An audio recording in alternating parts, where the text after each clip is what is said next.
Hi, my name is Jennifer. Welcome back to my channel. I hope that you're doing well. So as I'm kicking off my January wrap up, today is Saturday the 4th of January. I've read 2 books so far and I've DNF'd 1 book. So we'll go through them in order. The first book I read was The Hypocrite by Hamya. This is a book that I have been meaning to read for a little while, and then it was recently longlisted for the Nero Award, which is what encouraged me to actually finally pick it up from the library. I really enjoyed this book. So we have a couple of different timelines. In the present day, a woman has written a play which is being performed, and the play is sort of an interpretation of her life and her life experiences when she spent some time staying with her father on holiday in the Mediterranean. And we follow her father. So her father's been invited by her to watch this like matinee performance of her play, and so he's sitting there watching this sort of unfold in front of him, and he's learning what it's about, and he sees how this is about his daughter's perception of him at the time and of sort of things that he was doing that were going on at the time that maybe he wasn't aware that she really knew about.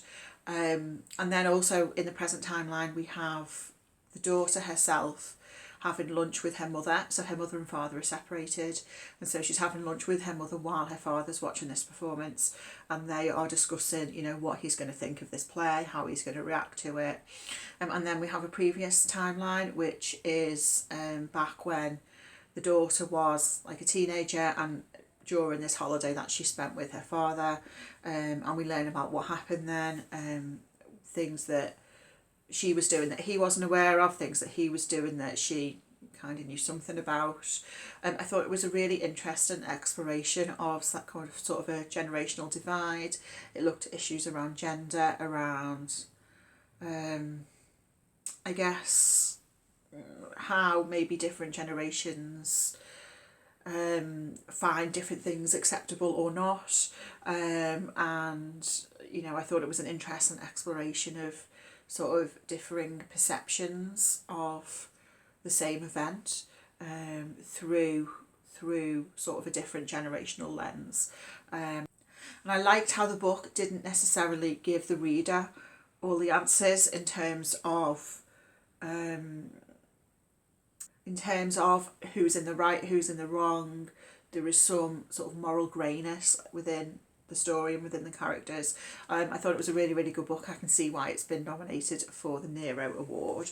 Then I have my first DNF of the year. It only took me until the 2nd of January to get my first DNF, and that was Everything You Ever Wanted by Luiza Sauma. Now I think the premise of this book is really interesting. So it's a sci-fi novel and sort of a bit of a workplace satire. So we have our main character. Does she have a name? I don't know if she has a name. Who in the present day, it has just sort of like quite a boring job. There's lots of references to like stereotypical like workplace office stuff. And then one day she hears about this program called Nyx, Life on Nyx. So Nyx is this planet that's been discovered where they are offering people the opportunity to go and live there, but the only catch is when you go there you can't come back. So the way you access it is through some like wormhole which only works in one direction, so you can go there but you can't come back. And so this is being advertised as like a really utopic place to live because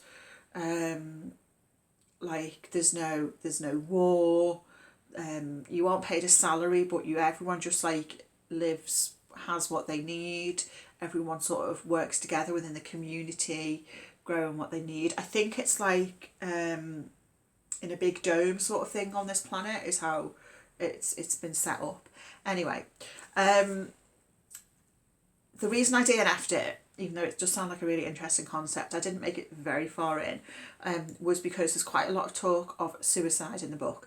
And I think suicide and mental health is going to be one of the major themes of the book, which is fine, but the way that some of that was being discussed and referenced, I thought wasn't really something I wanted to read about.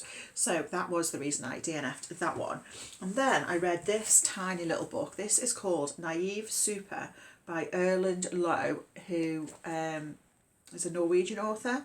This was translated by Burke-Patel. So it was first published in 1996. This was a random library find. I just saw this on the shelf. So just before Christmas, my local library was closed over Christmas, so I went to the library to pick up a couple of things before it closed, and had a little look round as well, and came back with like 7 books or something ridiculous, because clearly, you know, I'm about to run out of books. I've got like 150 books to read. Somehow I thought I was going to run out over Christmas. So this is one of those random library picks. Anyway, I quite enjoyed this little book. I'd never heard of it before. It's about this man who I think is unnamed, and he is 25 years old, and he decides to quit university, and he goes to stay with his brother in New York. And it's really him going through this sort of existential crisis. It's compared on the back to Holden Caulfield, so Catcher in the Rye, which is a book I do really like, although I haven't read it for a long time. I'm kind of scared to reread it. So it's kind of compared to that, and I can see the comparison, but the character is nothing like Holden Caulfield. So the main character is sort of trying to work out where he fits in the world. There's lots of introspection, pondering on like the meaning of life and human existence. He's reading a book about Albert Einstein and the theory of relativity, so there's lots of musings on the nature of time and space and different things, and the narrator's considering his own place in the universe, and all of that is quite interesting. What I thought was a bit odd was that the character read very young, and I couldn't tell if that was an intentional thing or not. I didn't really understand that, if that was meant to be the like effect. So I felt it was maybe a little lacking in some substance. One thing that was weird was the character kept sending faxes to one of his friends, who I think had a fax at work, which I understand. But I think our narrator just like had a fax, and it was sort of as if everyone had faxes, but no, everyone did not have a fax in the 90s. Like, that wasn't a thing. I know faxes were being used, but you didn't just have a fax in your house, did you? Thought that was a little bit odd. Maybe they did in Norway, who knows? So yeah, I thought this was quite a nice little read. Some interesting sort of points to muse on. And a weird title, Naïve Super. I meant to look it up actually. I don't know. I wonder what the Norwegian title is, if it's a direct translation. But yeah, so that was that one. In other news, I'm still reading Jonathan Strange and Mr. Norrell.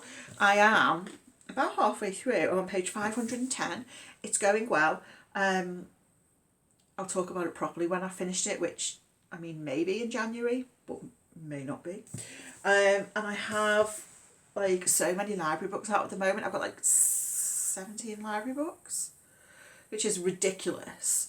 But as I say, I just panicked because the library was closed, and then I've ordered more books, picked up like, how many books this morning? About 5 books this morning. I'm out of control. I'm out of control with my library reading, honestly. So anyway, I'll update you once I've read some more stuff. It's the 10th of January, it's just after 7 p.m. I've got home from work not long ago, and I thought I'd tell you about the books I have read this week. So I've read 3 books this week. First was Graveyard Shift by L Rio. This is a tiny little novella. I have read If We Were Villains by this author and really enjoyed it. Graveyard Shift is about a group of people who, for various reasons, can't sleep at night. They go hang out in a graveyard, and then weird stuff happens. I won't say too much more than that because it is very short, but on the cover you can see there is a rat and some mushrooms, which gives you a clue as to what might be going on. I was a little bit underwhelmed by this. I thought it was fine. There was nothing wrong with it. It's set over the space of one evening, and each little chapter has the time at the start, and each chapter is told from a different perspective from this group of people. I did think the ending was a little abrupt, but I think that's because it was a bit misleading. Let me find it here. Yeah, so at the end, there's like loads of extra stuff at the end. There's acknowledgements, there's a playlist, there's a cocktail menu, there's an essay. So like that much of the book is extra stuff at the end. So it sort of ended and I was like, oh, that's the end of the book. There's nothing wrong with the ending, but I was just like expecting like another few pages. So yeah, like it was fine, kind of weird, a little bit gruesome, horror, nothing wrong with it, but not wow. Then I reread The Kite Runner by Khaled Hosseini. So this I was rereading for my library book club. We are meeting tomorrow morning. I read this several years ago and really liked it. Like it's an excellent book. I feel like most people have read this book by now. So a couple of us in the book group have read this before, but because our book group's been going so long and we are restricted to reading the books that the library has book sets of, like reading group sets of. We've kind of exhausted most possibilities on that list by now. So we're sort of like looking at reread. So a couple of us have read this before, but we thought it'd be one that the rest of the group would probably quite like. It's probably not a book that I would have chosen to reread like for myself, because much as I do think this is a really good book, it is quite difficult to read in terms of its content. So it's about two young boys called Hamya and Hassan. So at the start of the book, it's set in 1975 in Afghanistan to start with. And at the start of the book, the two boys are 12 years old. So Hassan lives with his father in this sort of like little hut thing at the bottom of Hamya's garden, the house where he lives. And Hassan and his father like work as servants for Hamya and his family. But Hassan and Hamya do have this friendship, and then something happens when they're 12 years old. There's like an act of violence that happens, and then we see how that impacts on both their lives. We see them when they are adults, and the different sort of paths their lives have taken. I had actually forgotten a lot of... I remembered like overall stuff of the book, but there was lots of plot points that I'd forgotten about. There is a lot of like harrowing stuff in here. I haven't actually finished the reread as I'm filming this. I think I've got about 50 pages left to go, but we're meeting tomorrow morning. So I'll finish that tonight. And I have a confession. I am actually skim reading this, which I never do. I never skim read. But I am, because I didn't start off skim reading it. But because it is such a difficult book content-wise, and I mean, it's not something I'm really in the mood for at the moment. So I'm skimming it because I need to remind myself of what happens to be able to talk about it. But I don't really want to become fully engrossed in the story for those reasons. So yeah, I am skim reading it. Outrageous behaviour. And then today at work at lunchtime, I finished Swanna In Love by Jennifer Belle. And it's only the 10th of January, but this is 5 stars. And bearing in mind in 2024, I only had five stars all year, not including rereads. Like, this is excellent. I'm so pleased to already have a 5-star, and I absolutely love this so much. So this is about Swanna, who is 14 years old, and I am going to do an individual book review video of this one. I'll film it tomorrow. Hopefully by the time this video goes up, it'll be out, so I'll link it down below. So I'll try not to talk about it too much, because I'll talk about it properly in that video. But anyway, it's about Swanna, who's 14 years old. It's set over the space of only like a few days or a week. And she has just been to camp. Her mother has collected her, along with her mother's new boyfriend, who Swanna has never met before. Her mum and dad are divorced. And her mother and new boyfriend take Swanna and her little brother to this like artist commune. For a little while, Swanna doesn't want to go. She wants to get back to her life in New York, and she doesn't really like her mother's new boyfriend. So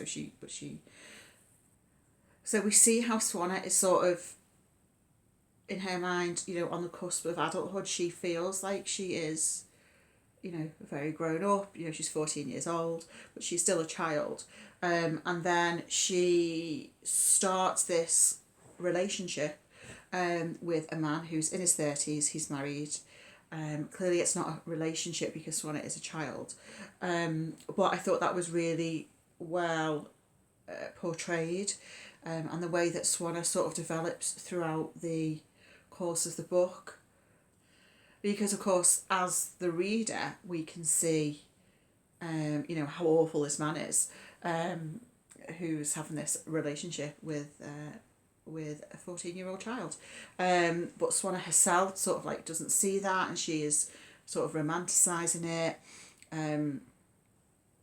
The book is also quite funny in part. Like, Swanna herself is really funny. She's very quick-witted.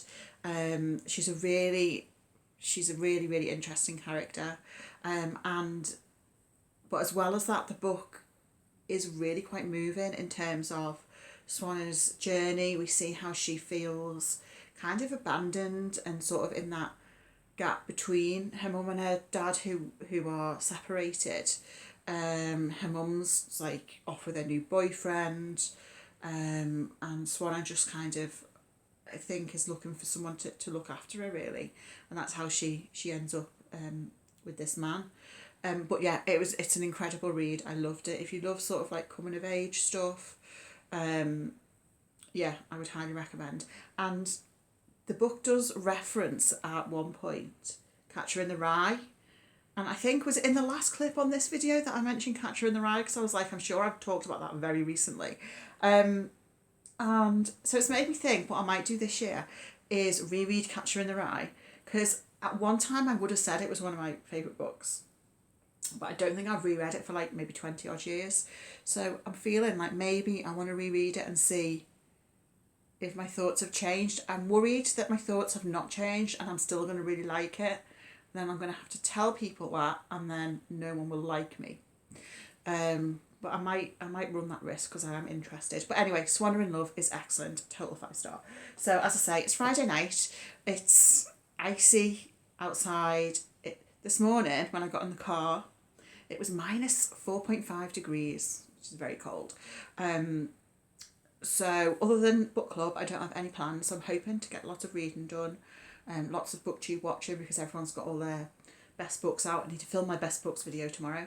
And yeah, hopefully just like have a nice cozy weekend.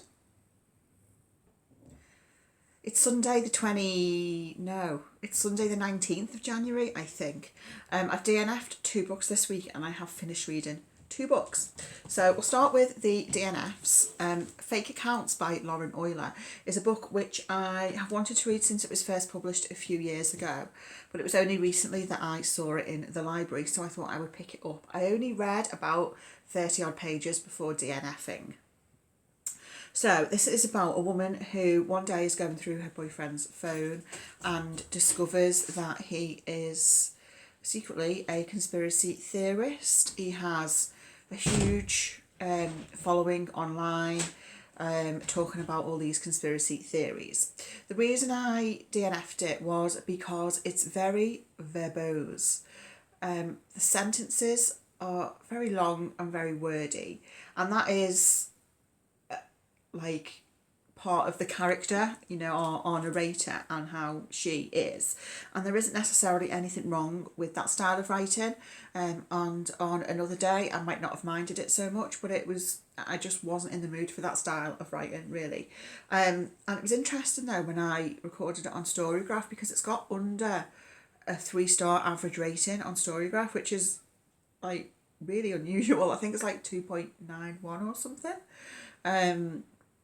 So clearly not many people like this book. But yeah, I mean, would I give it another go potentially if I was in the mood for it? But that really low average rating just kind of put me off a little bit. I also DNF'd Antarctica by Keegan. This is a short story collection that was first published in the 90s. So I've only read one Keegan before, which was Small Things Like These, which I did really enjoy. This one, I read over half the book, half the short stories. And yeah, some of them I liked. First, my favourite was probably actually the title story, Antarctica, which is about a woman who she meets a man, I think, online, and they end up meeting up, and it takes some twists and turns, and it's quite dark. So I quite enjoyed that one. The reason I DNF'd the collection in the end was because I hit a couple of stories in a row, which were both sort of between 20 to 30 pages, which for me is quite long for a short story. And I ended up DNFing like the first one of those, and then DNFing the second one, and then I only had like a few stories left in the collection, so I just decided to DNF the book because I have a lot more library books that I do need to read. So that was that one. And like, I wouldn't not recommend it, but it just didn't really work for me. And then the books that I have finished reading this week. So, first up is a reread, and this is The Secrets of Hartwood Hall by Kate Lumsden, who you may well know from the channel Books and Things, which I will link in the description below. So I love this book. I first read it when it was published a few years ago, and I reread it for my work book club. So our theme for December was Gothic books. Our theme for January was debut books. Now, we actually decided not to meet in December because everyone was really busy. So we combined the themes for January into debut Gothic novels. And so I suggested this one. We all suggest as many books as we want, and it goes to a vote. And this one won, which I was very pleased about. So I absolutely love this book. It's super Gothic, which I love. It's about a woman called Margaret who becomes a governess to a, is he like 10-year-old boy called Louis at Hartwood Hall. So Louis lives with his mother, Mrs. Evesham, who is widowed. Margaret herself is recently widowed as well, and so she takes up this job as a governess. There are lots of sort of mysteries surrounding Mrs. Evesham and Louis. They very much keep themselves to themselves. They don't venture into the town very often. There are various staff who work at the house for them, but other than that, they don't really have a lot to do with other people. And Margaret starts to hear these like weird noises in the east wing of Hartwood Hall. So she's wondering what sort of ghostly happenings might be going on. I think it's brilliant, super Gothic, very sort of Bronte-esque, and I really love how Katie has taken sort of the classic elements of sort of Gothic Victorian literature, but done something modern with them as well, and I just thoroughly enjoyed the reread. And then I read Levitation for Beginners by Susanna. Dunn.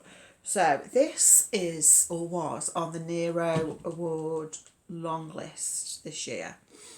So the Nero Awards is a UK based award which has 4 different categories. So there's fiction, debut fiction, non-fiction, and children or YA. And this was long listed for the fiction award. So there are only 4 books longlisted. One of them was The Hypocrite, which I read earlier on in the month. This one, Lost in the Garden by Adam Leslie, which I have a copy of over there, which I need to read. And a book by, is it Donal O'Ryan, which I'm probably not going to read because it's a sequel. So there's 4 books on each long list, and then they announce like the winner for each category, and those 4 books make up the shortlist, which I always think is a little bit odd because I don't know how you can pit a fiction against a non-fiction against a children's book. But anyway, Lost in the Garden is the one that's made the shortlist. But But this is a book that I have seen in the library before. I've been sort of interested in, but not picked up until now. And I think this is an interesting choice for the Nero long list because I didn't mind it. I thought it was fine. I was a little underwhelmed, and it just strikes me as a slightly unremarkable book. And I'm not entirely sure sort of why it was long listed. But I didn't mind it. It's about a 10-year-old girl called Deborah. It's set in 1972 in the UK. So there are lots of sort of, you know, pop culture and sort of references from the time. I wasn't around in the 70s. I was born in the early 80s. But still, you know, a lot of it seemed, you know, there was a lot of references that I could sort of recognise. So anyway, Deborah lives with her mother.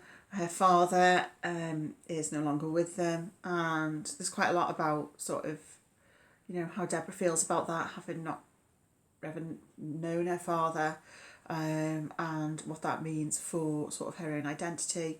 And then the main sort of thrust of the plot is when a girl called Sarah Jane joins the school where Deborah is, joins Deborah's class.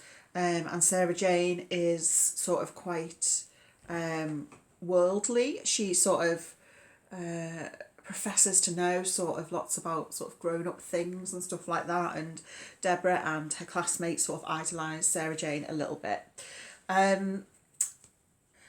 I quite liked the writing. I thought the characters were interesting. There was a point when I was sort of about halfway through where I was wanting something to happen. I think the description on the cover makes it sound plottier and more intriguing than what it is. There is plot, and we do get some revelations towards the end of the book. I felt like it wasn't quite seeded enough. So there was stuff at the end, and I'm not entirely sure, but I think as a reader I maybe should have had some hints earlier on and recognised maybe some of the ways this might go without spoiling anything.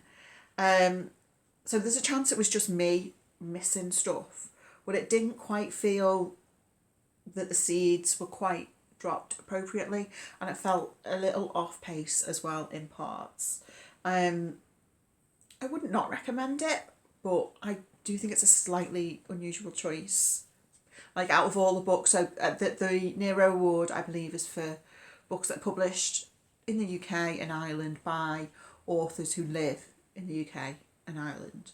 And out of all the books that would have fit that category over the last, year, it just strikes me as a slightly unusual choice. But there we go. I'm interested to see if more people do pick that up since it's been nominated. Interested to see what people think of it. So I am still reading Jonathan Strange and Mr. Norrell. It's over there, it's on the book trolley. Am I about 2/3 through? It's probably not going to get finished in January because I only really have time to read a couple of chapters each weekend, so that might be going for a couple more months still. I'm still enjoying it, and funnily enough, I've not thought of DNFing it at any point. My good friend Charlie from Charlie Brooke Reads has kind of been reading it at the same time. It's not like a proper buddy read because we started at different times and we were reading it at different paces and stuff. But Charlie has DNF'd it, which is interesting because out of the two of us, I did not think it would be Charlie who would be the DNFer. But yeah, no, I am still enjoying it. I've got so many library books that I need to read, so I'm going to try and get another one finished today if I can. Can you hear a cat meowing? She's like under the stairs in the boxes. Yeah, sorry about that. Anyway, I'll catch up with you probably next weekend when I've read some more stuff. Hi, it's a week later. It's a Saturday evening. I don't know what date it is, but we have another week left of January, so this is not quite the end of the vlog. I've had a good reading week. It's been a very pink themed reading week. And I do have one little cheeky DNF that I snuck in last night as well. So we'll start with Open Throat by Henry Hoke. This is a tiny little book that I picked up, and I really, really liked it. This is about a mountain lion, a gay mountain lion who lives under the Hollywood sign in LA. It's told in quite a, how would I describe it? Sort of lyrical, but also kind of minimal. There's like quite a lot of white space on the page. It's told from the lion's perspective as he observes the humans sort of around him who are like hiking through the woods and different things, and he sort of grapples with understanding humans, human connections, how that relates to him, what it means for his own identity and sense of belonging. It took me a little bit to get into, but once I was into it, I really, really enjoyed it. And I found it actually really quite moving, so I would recommend that. And then I read The Hierarchies by Ros Anderson. I'm really surprised. I've not heard anyone else talk about this, I don't think. It was published in 2021. And my pitch for this is, it's a feminist Clara and the Sun with AI sex dolls. And if that doesn't make you want to read it, I don't know what to say. I love this. This is so, so good. So the book is narrated by Sylvie, who is a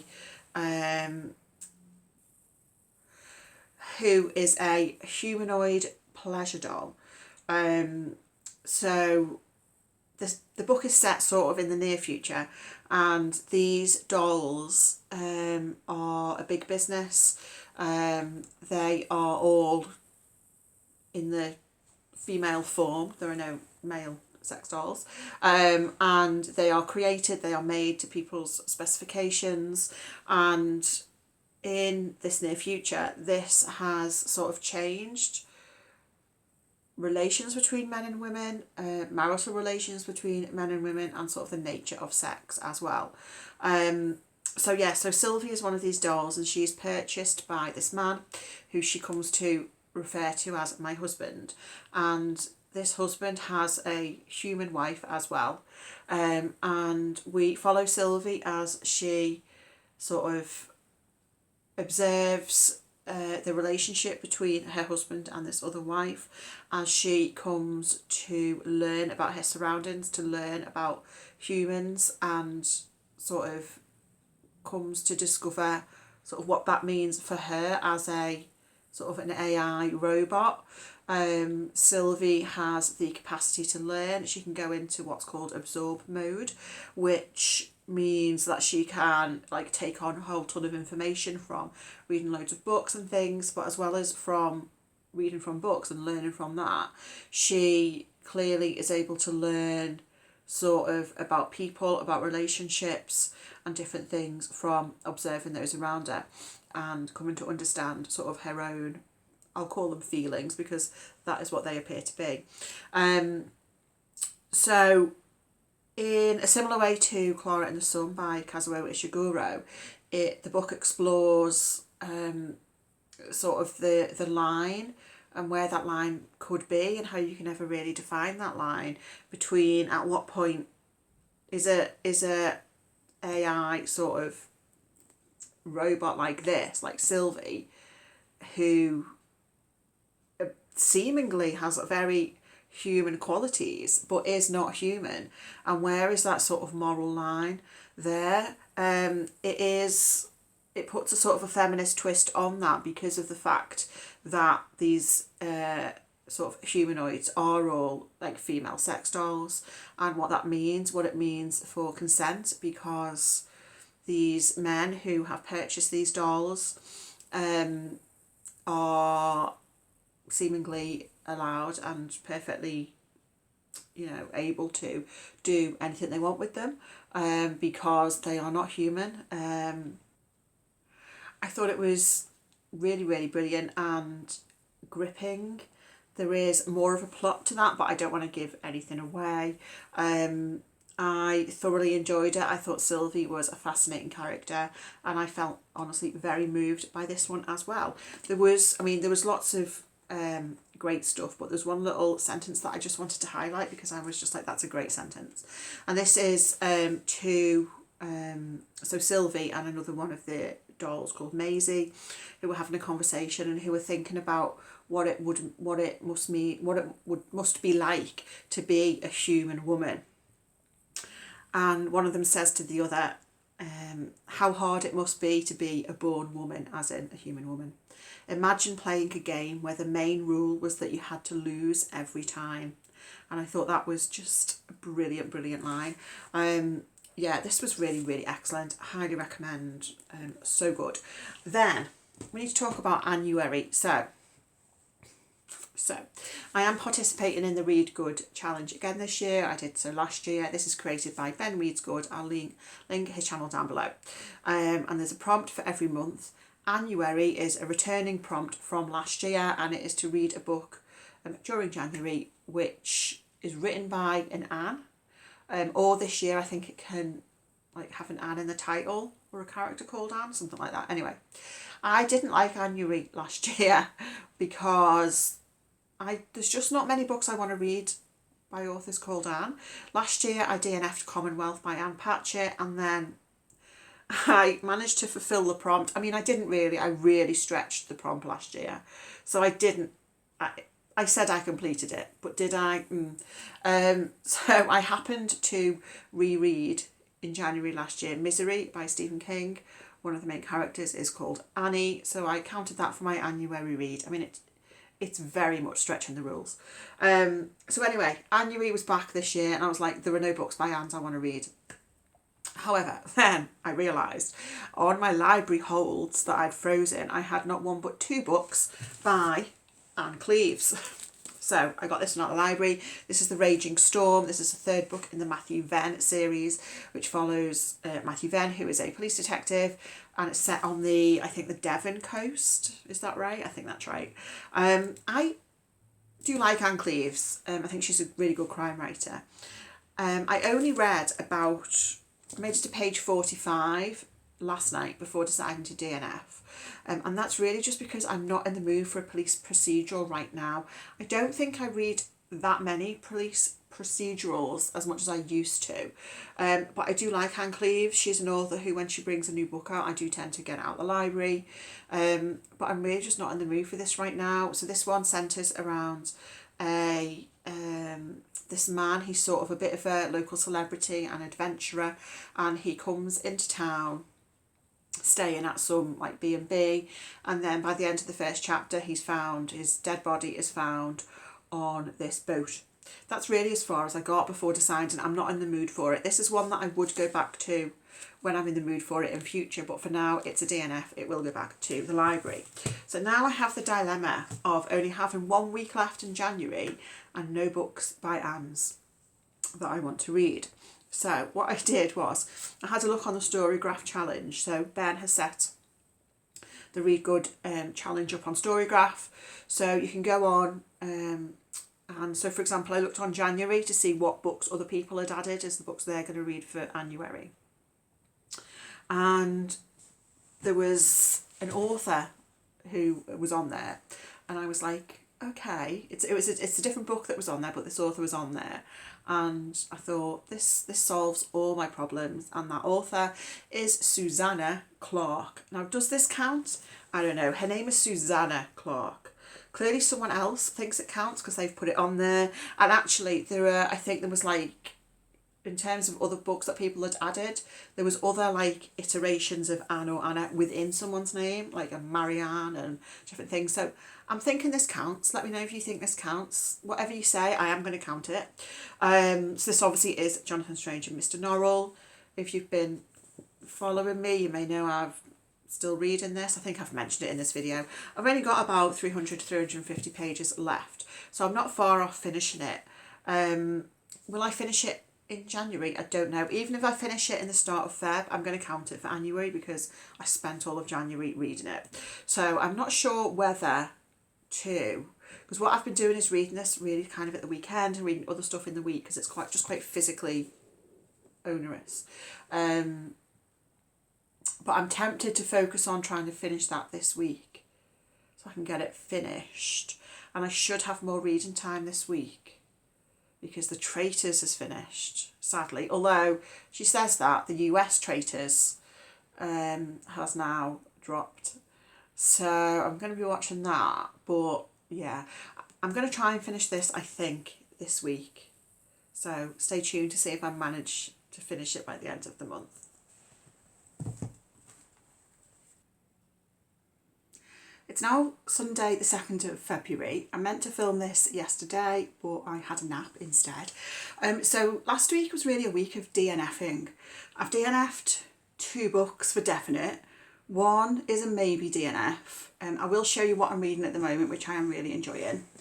But before we get into that, let me just mention briefly, I'm kind of sick of mentioning this book now, Jonathan Strange and Mr. Norrell. It's not a DNF, however, I will admit this is the first time I have contemplated DNFing it at the 700 page mark.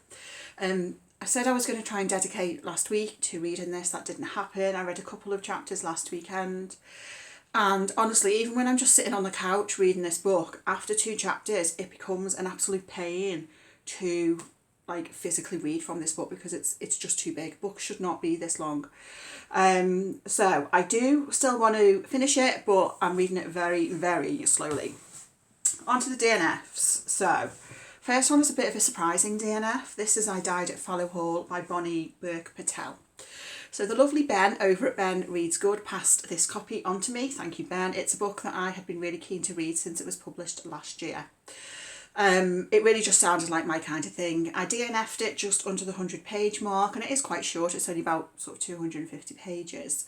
But I DNF'd it because I was bored. I was just really bored, which is a shame. So the main character is called Anna, and she's moved into a remote Cotswold cottage to work as a gardener. And she discovers these bones that she digs up, which turn out to be human remains, and then there is an investigation into who this could be. The bones indicate that the death occurred, I think it says between like 30 to 70 years previously. So there's a potential that someone who still lives in this village could know this person, maybe she could have, noticed they went missing or whatever. Or potentially could be implicated in the death, of course. And then we also get interspersed between that these other sections. I think they're from 1967, from this young girl who I think lived at Fallow Hall with her family. Those sections I quite liked. Those sections are told in first person. I'm not sure if they are going to turn out to be like diary entries or something.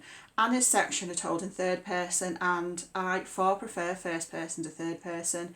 I think that's partly why it didn't work for me, but also I just thought Anna's sections were really boring and it just didn't do anything for me. So that's a shame because I was expecting to really like that.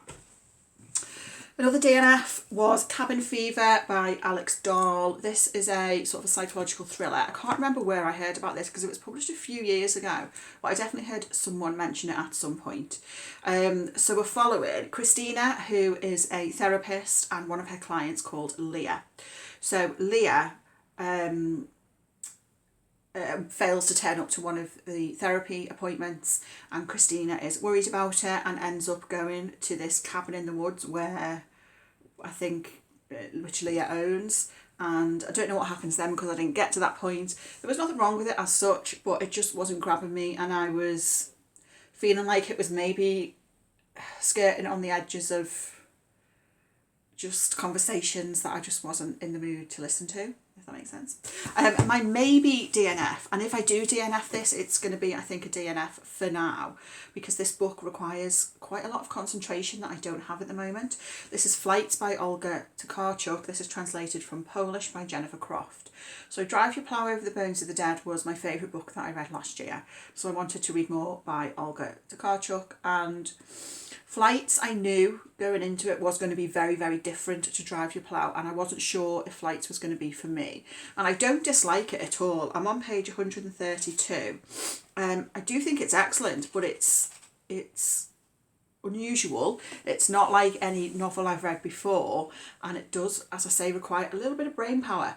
So how can I describe what this is about? Well, the blurb says it's a novel about travel in the 21st century and human anatomy, broaching life, death, motion and migration. So the book kind of swoops around, focusing on different people, different points in history, focusing on different aspects of like migration or historical aspects, and I don't know how to, it's not necessarily like a weird book, but it's unusual in its sort of narrative form and the way it swoops around between these different things.